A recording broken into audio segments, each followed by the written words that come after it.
അപ്പോൾ പിന്നെ പലർക്കുള്ള സംശയം ഇതിലെങ്ങനെ ജോയിൻ ചെയ്യാന്നുള്ളതാണ്. ഇതിലിപ്പോ ഞാനിങ്ങനെ ഒരു പരസ്യം ചെയ്തു കഴിഞ്ഞാൽ സ്വാഭാവികമായിട്ടും ഇത് ആളുകൾക്ക് ഇൻട്രസ്റ്റ് ഉള്ള ഒരു കാര്യമായിരിക്കും.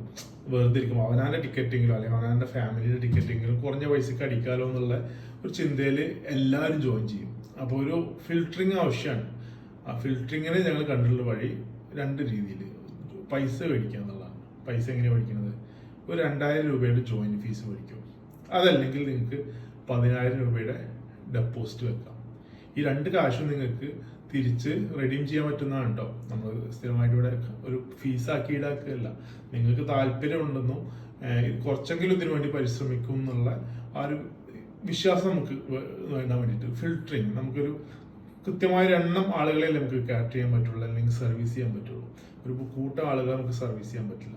അപ്പോൾ ആ ഫിൽറ്ററിങ് എന്നുള്ളത് രണ്ട് രീതിയിൽ 2000 രൂപയുടെയും 10000 രൂപയുടെയും രണ്ട് ഓപ്ഷനാണ് വെച്ചുള്ളത്. ഇതിൽ ഡിഫറൻസ് എന്താ വെച്ചാൽ 2000 രൂപയിൽ ക്രെഡിറ്റ് കിട്ടൂല. നിങ്ങൾ ടിക്കറ്റ് അടിക്കുകയാണെങ്കിൽ നിങ്ങൾ പേയ്മെന്റ് ചെയ്യുക, ആ ടിക്കറ്റ് അടിച്ചിട്ട് കസ്റ്റമർക്ക് കൊടുക്കുക. അതൊന്നുമില്ലെങ്കിൽ നിങ്ങൾക്ക് കസ്റ്റമർ അടുത്ത് മേടിച്ച് അടക്കാം. അതിന് നിങ്ങൾ തന്നെ ഫണ്ട് കുറച്ച് അക്കൗണ്ടിൽ ഉണ്ടെങ്കിൽ നമുക്ക് ട്രാൻസ്ഫർ ചെയ്ത് തരാം. 10000ന്റെ ഡിഫറൻസ് എന്താ വെച്ചാൽ നിങ്ങൾക്ക് ക്രെഡിറ്റ് കിട്ടും.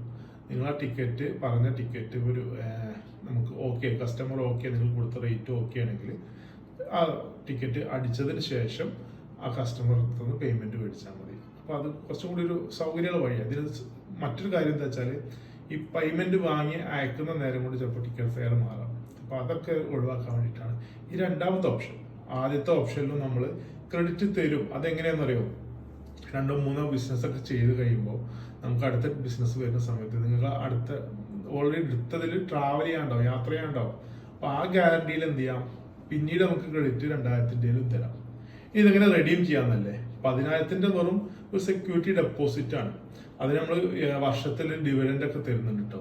ഒരു പ്രോത്സാഹന നിലക്ക് നമ്മൾ കമ്പനീന്റെ പ്രോഫിറ്റ് ഷെയറിങ് അത് കഴിഞ്ഞ വർഷങ്ങളിലൊക്കെ 16%, 19%, 21% വരെ കൊടുത്ത വർഷങ്ങളുണ്ട്. 5 വർഷം നമ്മൾ ഈ സ്കീം നടത്തുന്നു.